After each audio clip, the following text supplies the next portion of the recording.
Flashback.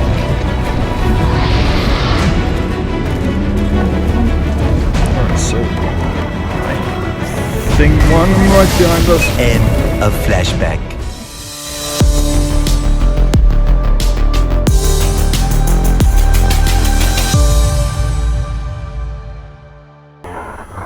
What is up, guys, and welcome to episode 2. So after the first episode and all the ventures that we had exploring around on the PT, so many near-death encounters, I realized that going too long without a Wyvern is just not an option.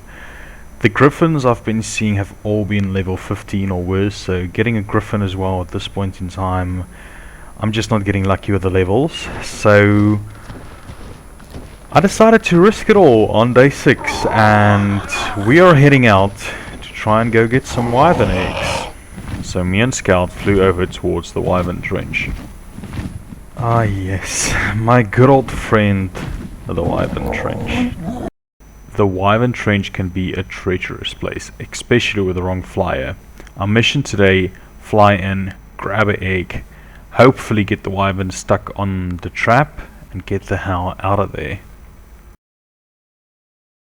I constructed a trap designed by Captain Fatdog. I'll link the details down in the description below. 11 minutes later. You know what I just realized? I'm building the wrong way around. I'm a complete idiot. Montage. After realizing my foolish mistake, I managed to grind out more material, continued with the build watching step-by-step instructions, and completed the trap at the exit of the Wyvern Trench.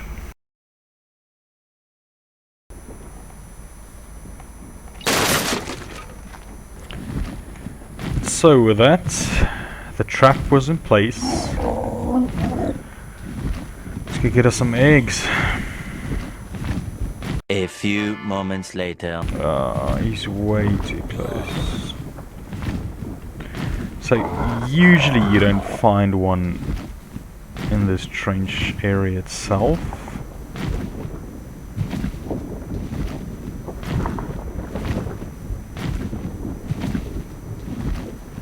And there are 2 potential very close spots for eggs. I won't be lucky enough to have the very first one. That would have been awesome, but there is our target.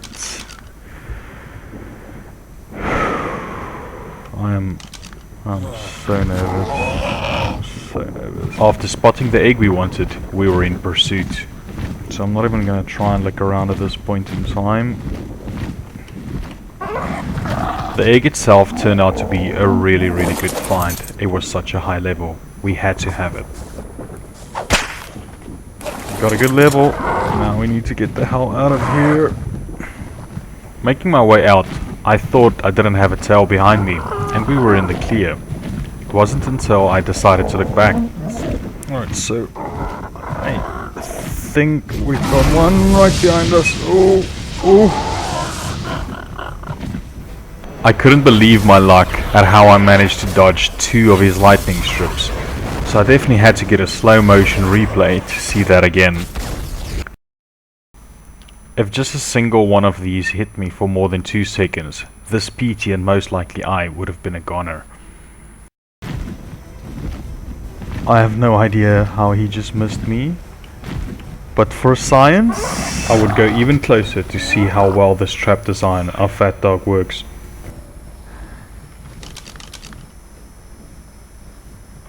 So it's just a 50. This would have actually been very nice to get some milk from, but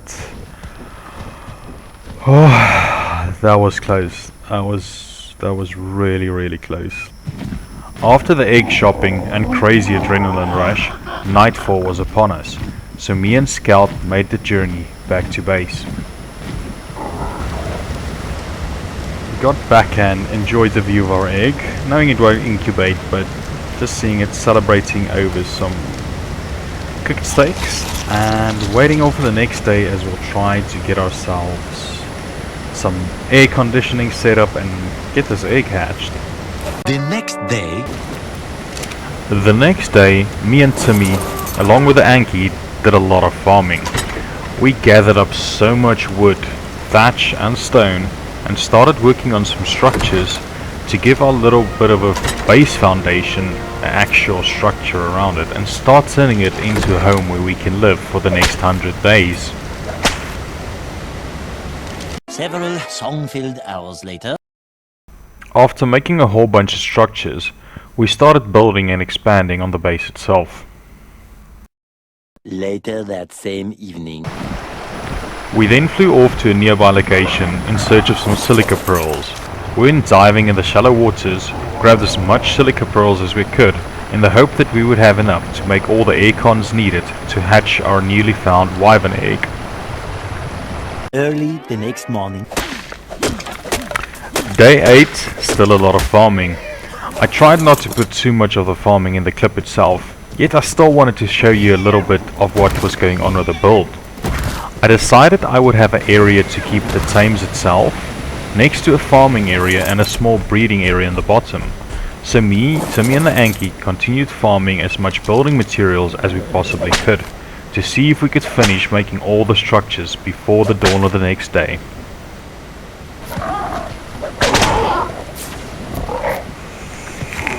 $12 midnight. So, day 2 of farming. Pretty much working around the clock, day and night. About to dip into the water to get a bit of crystal and hopefully finish up the acorns. I have no idea how the stegos got up here, but that's interesting. I then dove down into the water and got as much crystal as the PT would allow me to carry. 3:28 a.m. I made numerous trips as the PT could only take 140 crystal at a time.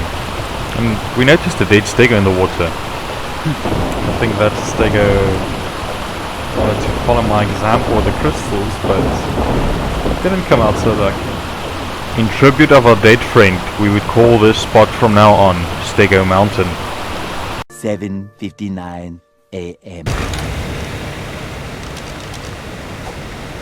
I realized the next morning that I didn't have enough polymer to finish the ACs, so I grabbed some backup, grabbed the PT and flew over to the volcano with a better plan in mind.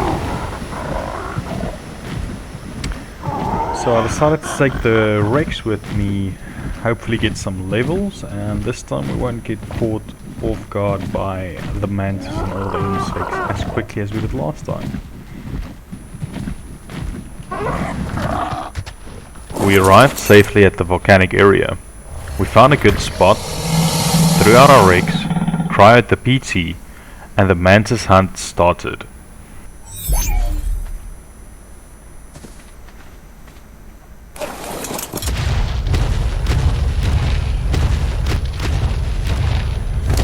Our Rex had quite a bit of levels from standing around at base the whole time, but I knew from killing a few creepy crawlies on the volcano I would get him to level up even more.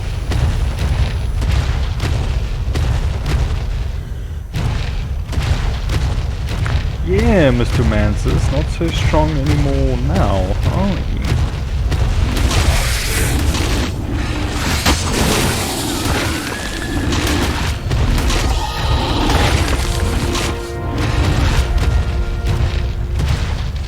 Actually, I've decided to name the Rex after one of my OG ARK friends. I hope he's gonna see this and appreciate this. So our very first OG Rex for this series is gonna be called Lewis. Let's call him Lewis 9000, and I'm sure he's gonna get this reference. So that's our very first Rex finally leveling up a bit as we get some poly for the acorns.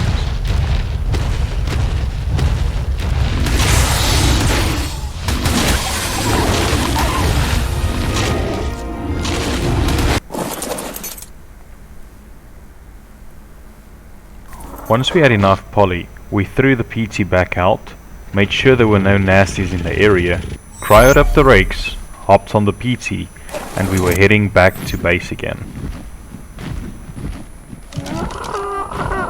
On the way back, we managed to spot a few Rexes, and a spawn that's very close to base. Unfortunately, none of them were really a good level.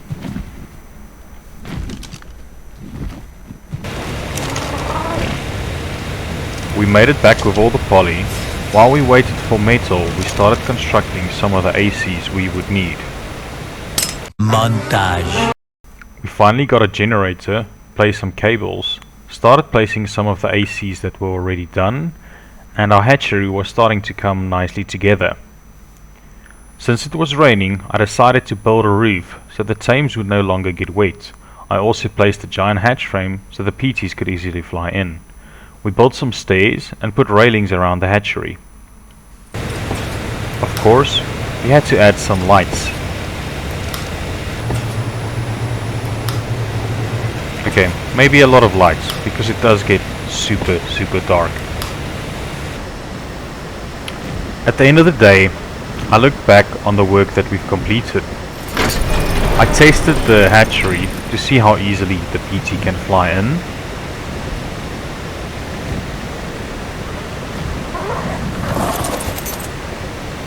The farming area was complete, although we still needed a chem bench. And the hatchery with the unicorn was ready to go. Tomorrow, we're gonna go get you a girlfriend, my man.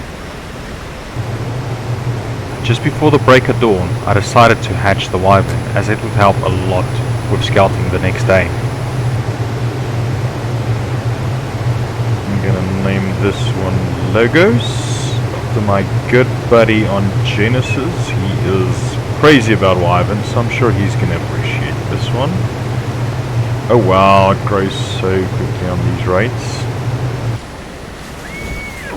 On the start of day 10, me and Timmy went out to get the narcotics we would need to find Lewis his girlfriend. I believe this would be his first ever real girlfriend. Why am I flying with my PT? I went over to Stego Mountain, which again lived up to its name, to get some more crystal to get the chem bench going, as I would need a lot more narcotics.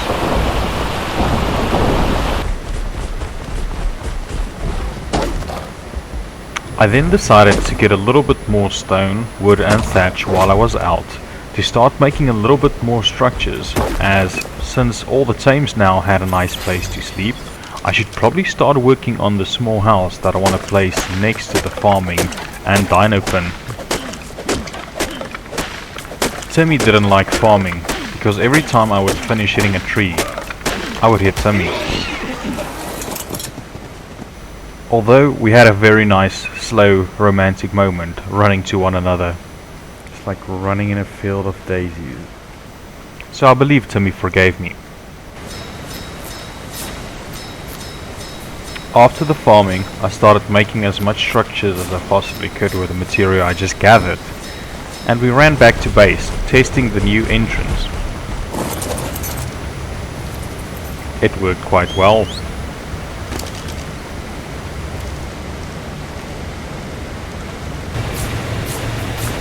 I then managed to get the chem bench made, placed it, and started making some narcotics.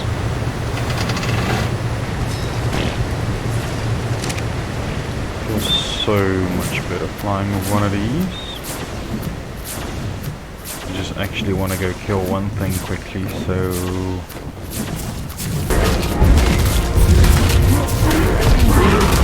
After me and Logose bullied the Diplo, the trank arrows were done and we started scouting, looking for Lewis's girlfriend.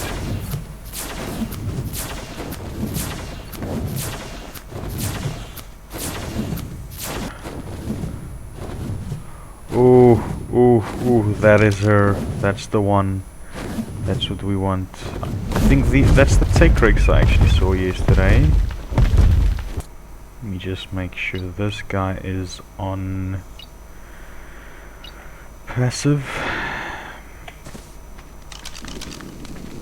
After the trap was set up, I went over to shoot Rex. She followed me towards the trap and this time it would be a lot easier to get her locked inside.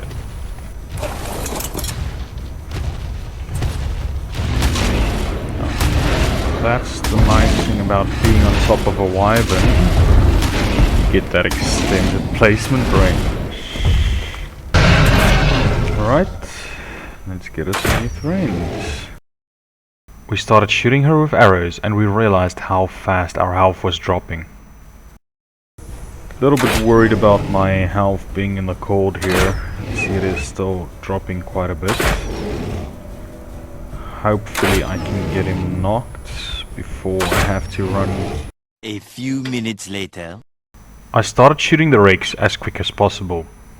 The health was dropping really quickly and I didn't think I would actually make it in time. The cold was simply becoming too unbearable. A little longer than a few minutes later. I knew that if I couldn't get her knocked, all the torp would regain and the health would be too low, making her near to impossible to get tamed. So I really wanted to keep going until I couldn't go no more. It seemed it would be a complete loss as my health simply just got too low. I can't stay much longer. By the time I finished healing, it was pitch black. I couldn't even see in front of me, but then I had a big brain moment. I continued to use the flames of the Wyvern, lighting up the way as I went, searching high and low for the rakes, hoping that the torp wouldn't completely drain again. I managed to find where the rakes was, but some annoying aloes were in the way, so I had to lure them off the mountain and I head back to see if I could still salvage this tame in time. I also realized how broken this map is as I went from complete freezing to overheating in certain sections. And with one more lucky flame, the rakes was in my sight. I parked as close to her as I possibly could, hopped off in the pitch dark, and started shooting all my remaining arrows. I tried to shoot quite slowly, timing my shots and looking every now and then in the torchlight to see if she's about to go down. But I realized health was dropping again very fast, so I just started shooting as fast as possible, hoping that she would get knocked out. Just then. A sigh of relief came as I shot the final arrow and she went down. Yeah, bitch, you're mine! I had a quick look at her stats, not bad at all. And I flew back to the canyon to kill some spinos in the hope to get enough prime meat to tame up the rakes.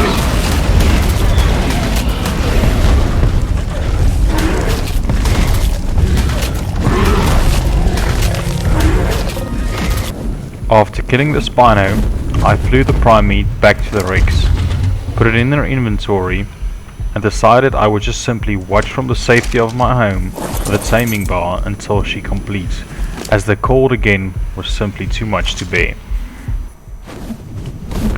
Once she finished taming, I quickly flew over, put her in a cryopod, and flew back to base to introduce her to Lewis. And with that we managed to get our Rex's new girlfriend home. Oh, look at Lewis just checking out that booty. Yeah, he knows what's coming. Very successful 5 days. I am gonna head inside. I'll leave you two alone for it. Drop your comments down below for Lewis's girlfriend's name, and I will see you guys again next week. My target for this video is 20 likes. I hope you will continue to support this series as I continue the journey for 100 days.